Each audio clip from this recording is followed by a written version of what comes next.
Astagfirullahaladzim, astagfirullahaladzim. Allahumma mustafa Rasulullah sallallahu alaihi wasallam. Al-Fatihah. Bismillahirrahmanirrahim.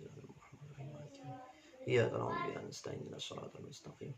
Shiratal ladzina an'amta 'alaihim ghairil maghdubi 'alaihim waladdallin. Amin.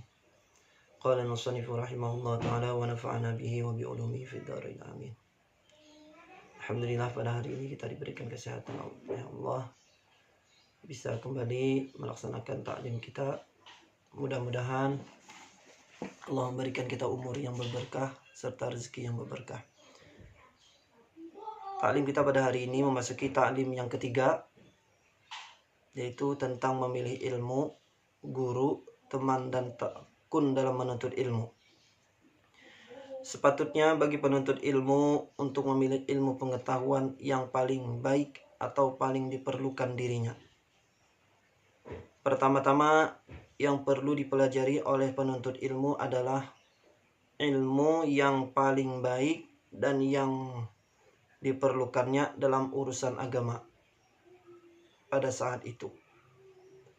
Jadi ilmu itu yang dulu yang kita pelajari, seperti sholat, karena kita wajib sholat, maka mempelajari ilmu sholat, tentang sholat itu adalah suatu kewajiban yang perlu kita pelajari benar-benar dari rukun, syarat, serta sahnya kita sholat itu sendiri. Kita harus memahami. Kemudian baru ilmu-ilmu yang diperlukannya pada masa yang akan datang. Ilmu tauhid harus didahulukan. Nah, ilmu tauhid adalah salah satu ilmu yang wajib kita dahulukan, yang perlu kita pelajari, supaya penuntut ilmu mengetahui sifat-sifat Allah Subhanahu wa Ta'ala berdasarkan dalil yang sahih. Nah, belajarnya sifat-sifat Allah berdasarkan dalil yang sahih. Bagaimana tentang sifat Allah wujud, qidam, baqa, sampai sifat Allah yang ke-20 mutakalliman. Kita mengerti, kita faham apa dalilnya, semuanya kita pelajari dengan benar-benar matang. Karena imannya orang yang bertaklid tanpa mengetahui dalilnya, sekalipun sah menurut pendapat kami, tetapi ia berdosa karena tidak berdalil. Makanya kita harus mengerti, harus paham. Ada yang mengatakan apabila kita tidak paham tentang sifat Allah, maka kita dianggap berdosa karena tidak berdalil. Para penuntut ilmu harus mempelajari ilmunya para ulama salaf. Para ulama berkata, tetaplah kalian pada ilmunya para nabi dan tinggalkanlah ilmu-ilmu yang baru. Ya, ulama-ulama terdahulu kita pelajari tentang mempelajari ilmunya para ulama terdahulu. Dan ulama para nabi dan ulamanya dan para nabi. Dan tinggalkanlah ilmu debat yang muncul setelah wafatnya para ulama. Sekarang sudah terjadi perdebatan di mana-mana,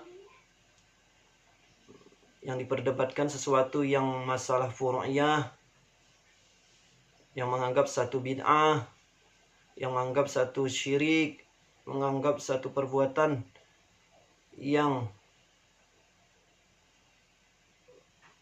dosa besar, sudah terjadi untuk saat ini. Sebab perdebatan akan menjauhkan penuntut ilmu dari ilmu fikih. Sekarang ada orang yang mengatakan tentang kunut. Orang yang berkunut adalah orang yang tidak sah sholatnya atau apalah. Ya, sudah dijadikan satu masalah besar. Sebenarnya ini sudah terjadi di zaman dahulu. Tidak ada para ulama-ulama kita, para imam-imam kita yang menganggap itu suatu kesesatan atau suatu yang bid'ah. Di antara mereka menjadikan suatu rahmat perbedaan itu. Tapi untuk saat ini menjadi suatu permusuhan, suatu perdebatan, suatu anggapan yang tidak baik. Menyia-nyiakan umur. Sering berdebat itu termasuk juga menyia-nyiakan umur. Menimbulkan keresahan dan permusuhan. Sudah terjadi untuk saat ini keresahan di masyarakat. Yang satu bermaulid, yang satu kada, yang satu bertahlil, yang satu kada. Nah, itu sekarang ini sudah menjadi suatu perbuatan yang dianggap menyesatkan oleh orang sebagian kelompok atau membid'ahkan sebagian kelompok ini. Dan apabila umat Nabi Muhammad SAW sudah suka berbantah-bantahan di antara mereka, apa yang terjadi? Itulah sebagian daripada tanda-tanda akan datangnya hari kiamat. Masya Allah, sudah terjadi untuk saat ini. Berbantah-bantahan, salah menyalahkan sudah terjadi. Apa yang akan terjadi itu akan datang hari kiamat. Itu tanda-tanda akan datangnya hari kiamat. Jadi tidak bisa kita elakkan lagi. Tanda bahwa ilmu fikih dan fikih semakin menghilang. Nah, ilmu fikih itu akan semakin menghilang. Karena tidak mau lagi orang yang menganggap satu imam dan tidak mau lagi belajar kepada imam yang lain. Pendapat imam yang lain dianggap salah. Ini menandakan bahwasanya ilmu dan fikih semakin menghilang. Karena menganggap perbuatan yang lain itu salah. Itu makanya tadi tidak mau lagi mempelajarinya. Demikian menurut hadis Nabi Muhammad SAW. Adapun cara mencari atau memilih guru. Nah, ini yang kedua.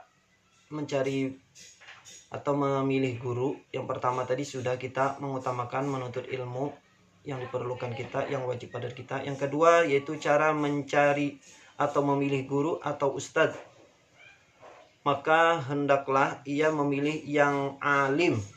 Cari guru itu yang alim, yang wara, dan yang lebih tua. Sebagaimana Imam Abu Hanifah ketika itu memilih Hamad bin Abi Sulaiman karena beliau mempunyai sifat-sifat tersebut. Imam Abu Hanifah ini berguru kepada orang yang alim, yang wara, dan yang lebih tua. Maka Imam Abu Hanifah menuntut ilmu kepada beliau. Imam Abu Hanifah berkata, beliau adalah seorang guru yang berakhlak mulia. Cari guru itu yang berakhlak mulia, penyantun dan penyabar. Suka berbagi dan penyabar. Aku bertahan menuntut ilmu kepadanya hingga aku seperti sekarang ini. Imam Abu Hanifah berkata pula, aku pernah mendengar seorang ahli hikmah di negeri Samarkand berkata, ada seorang penuntut ilmu bermusyawarah denganku ketika hendak pergi ke Bukhara atau menuntut ilmu. Ada seorang penuntut ilmu datang ke tempat Abu Hanifah bermusyawarah, minta petunjuk, minta arahan, minta nasihat. Nah, ini demikianlah hendaknya setiap penuntut ilmu selalu bermusyawarah dengan orang alim ketika akan pergi menuntut ilmu atau dengan segala urusannya.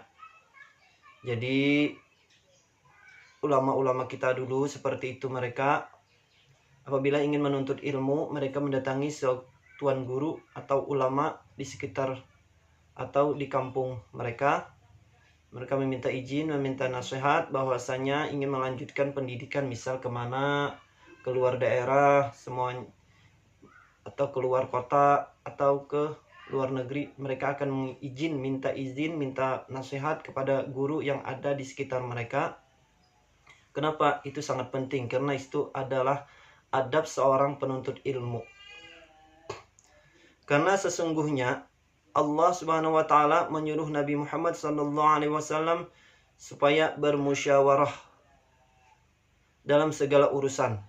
Nabi itu sendiri selalu bermusyawarah dengan para sahabat, para istri beliau. Sedangkan kita pikir-pikir, Rasulullah itu adalah manusia yang sempurna. Rasulullah tahu akan apa yang terjadi akan datang. Rasulullah tahu mana yang terbaik. Tapi beliau selalu bermusyawarah dengan para sahabat. Bahkan dalam urusan rumah tangga pun beliau selalu bermusyawarah dengan istri beliau. Sayyidina Ali karramallahu wajhah berkata, tidak akan binasa orang yang mau bermusyawarah. Dikatakan orang manusia itu ada 3 macam. Yang pertama, manusia yang benar-benar sempurna. Yang kedua, manusia yang setengah sempurna. Yang ketiga, manusia yang tidak sempurna sama sekali. Adapun manusia yang benar-benar sempurna ialah orang yang pendapat-pendapatnya selalu benar dan mau bermusyawarah. Itu yang pertama.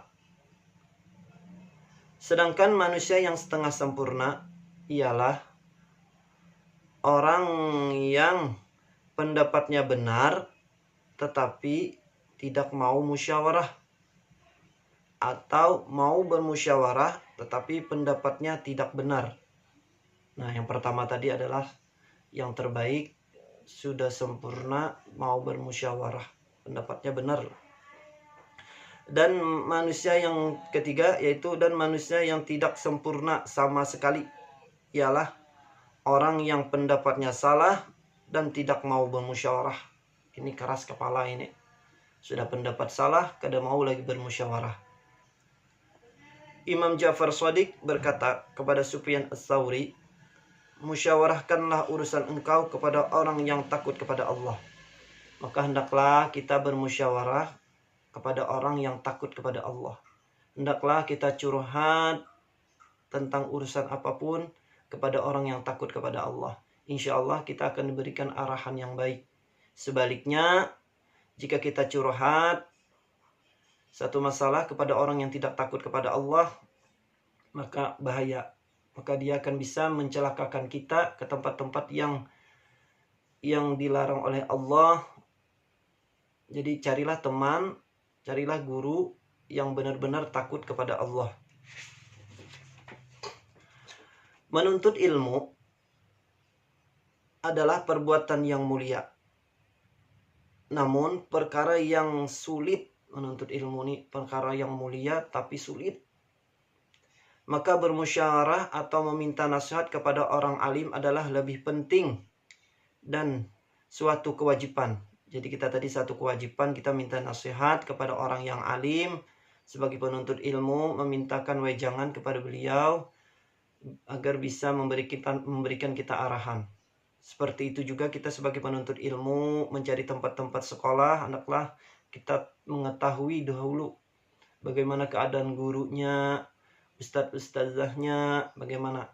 Jadi seperti itu kita harus mengetahui dan meminta pendapat kepada orang lain atau orang alim tentang bagaimana supaya kita menuntut ilmu itu benar-benar istiqamah dalam niat karena Allah Subhanahu wa taala. Setelah seorang ahli hikmah berkata, jika engkau pergi belajar ke negeri Bukhara, maka jangan tergesa-gesa memilih guru. Nah, jangan tergesa-gesa kita hendak memilih guru itu. Tetapi menetaplah selama 2 bulan hingga engkau berpikir untuk memilih guru.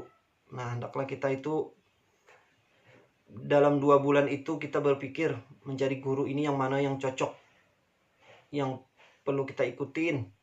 Jangan langsung tergesa-gesa memilih, oh aku hendak ngelawan ini. Ditakutkan nanti di tengah-tengah perjalanan ternyata tidak cocok dengan guru itu. Karena apabila engkau langsung belajar kepada seorang alim, maka kadang-kadang cara mengajarnya kurang baik menurut engkau. Kemudian engkau tinggalkan dan berpindah kepada orang alim yang lain. Nah, ini tidak ada adabnya ini. Sebenarnya beliau ini sudah alim, guru yang kita pelajarin, tapi seakan-akan kita tidak cocok dengan beliau, lalu kita pindah lagi mencari guru yang lain. Nah, ini tidak baik.